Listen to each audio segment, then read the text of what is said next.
I'm S the Cynical Critic, making known to you what you should have already realized. Today I'm not going to do an anime review. This time I'm going to look at a video game review. In August of 2009, a little video game based on a famous comic book vigilante slash superhero slash detective hit the shelves that was produced by Rocksteady game studios. And it was a big hit. That game was Batman Arkham Asylum. With its simplistic combat, deep storyline, and return penned by the director of the animated series himself, Mr. Paul Dini, and utilizing the voice talents of Kevin Conroy, Mark Hamill, and Arlene Sorkin to play Batman, the Joker, and Harley Quinn respectively, along with some other talents in voice acting. Batman Arkham Asylum was among the top contenders for Game of the Year in 2009. However, what was pulled out of the hat 2 years later went above and beyond what Arkham Asylum pulled off. That game I'm referring to was...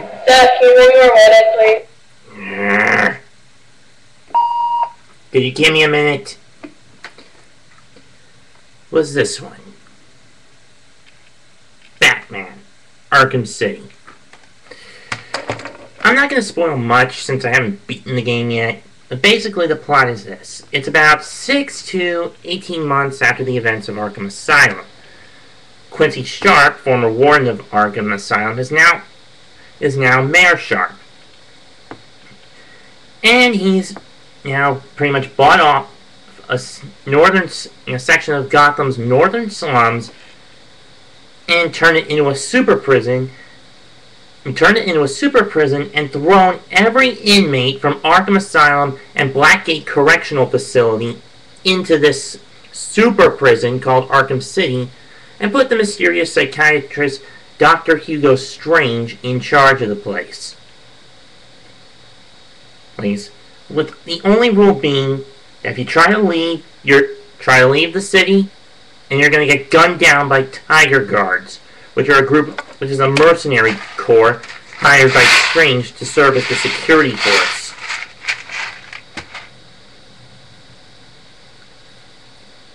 Nerds. Anyway. At the same time, the Joker is dying inside the city due to the Titan overdose from the end of the last game. I mean, you saw what he looked like at the end of that, at the end of Asylum, right? Also, there's something going on that Strange is planning to initiate called Protocol 10. What this is, nobody knows. And for that matter, why are people that seem to have evidence against Strange getting thrown into the city for no reason, into Arkham City for no reason at all? Announcing a plan to get back and get into Gotham politics, Bruce Wayne campaigns against this, and against Arkham City to have it shut down.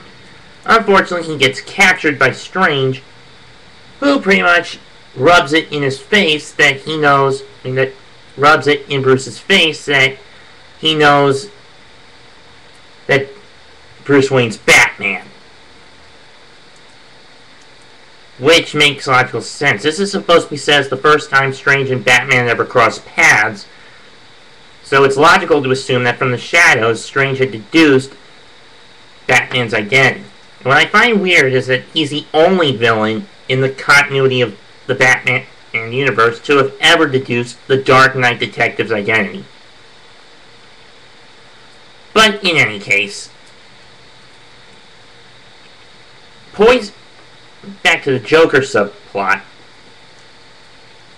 Now trapped in Arkham City with every thug and criminal you can imagine in Gotham, ranging from the Penguin, Black Mask, Mr. Freeze, the Joker, of course, Harley Quinn, the Riddler, Killer Croc, Hush, or is it Shush? I don't remember.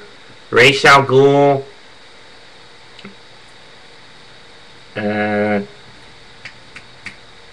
Calendar Man, Solomon Grundy. I know technically he's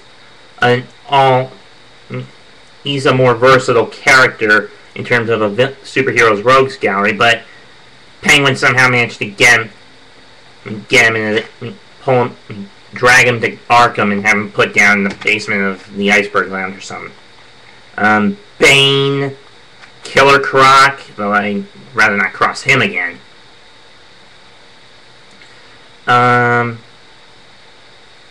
Who else was there? Trying to think.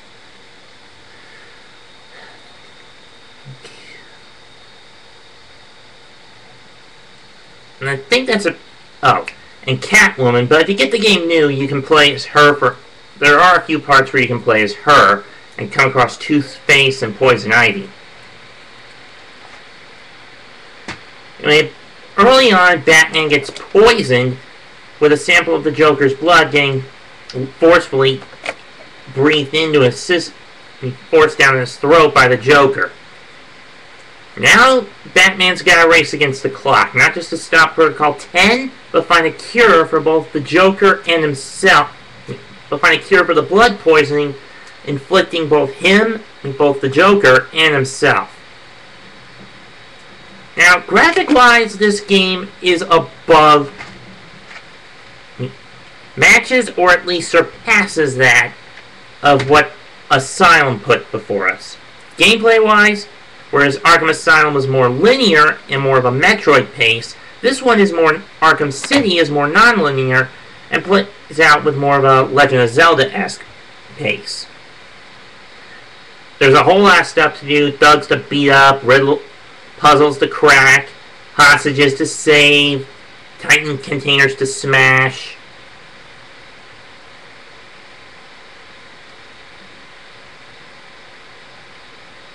And the gameplay is about as simplistic as before, but this time you get a wider variety of weapons. You have bat tools.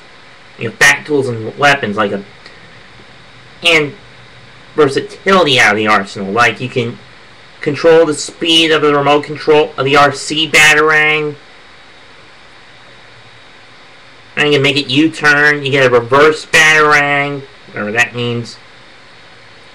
An REC or a remote electric charger rifle. Don't worry, it's not. It's a non-fatal shotgun or whatever.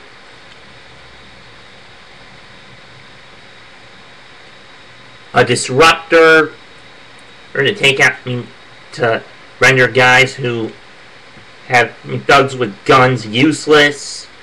Yeah. What else was there? Oh yeah. So, smoke pellets for quick escapes. The only gripe I have with the arsenal is that they downgraded the Batclaw again. Why? Why get rid of the Ultra part of the Batclaw and put it back to the original Batclaw?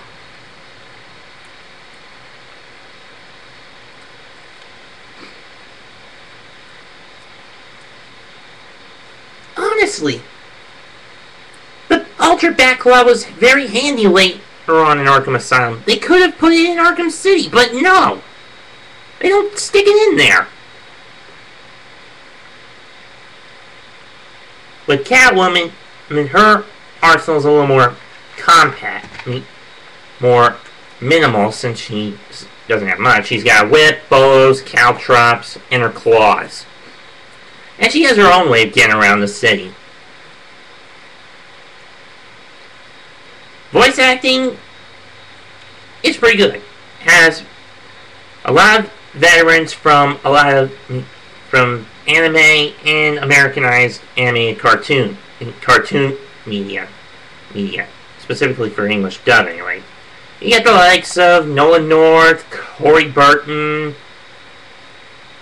Kerry Walgren, Steve Bloom, Crispin Freeman, Troy Baker, Gray Delisle, Tara Strong, taking over for Arlene Sorkin as Harley Quinn, Kevin Conroy obviously is the Batman, and the glue that really holds it together, the swan song of Mark Hamill's swan song performance as the Joker. Yeah, you heard me right. The Joker dies in this game. But because of that, that's more of a spoiler in its own right. If this is the last time Hamill's ever playing the Joker, you know what's going to happen to him in the end, but you just don't know how or why he dies.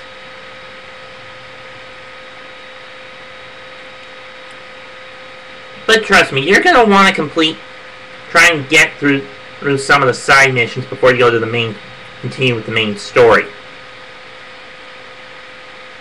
Because while distracting, they're going to be well worth picking up.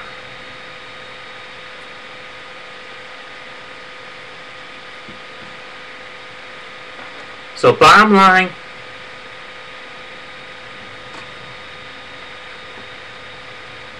this bad boy, with incredible amounts of content, more versatile gameplay, and a wider variety of things to do, is for me a perfect 10 out of 10. Because once you put this game in, you are the goddamn Batman. I'm as the Synical Critc, making known what you should have already figured out.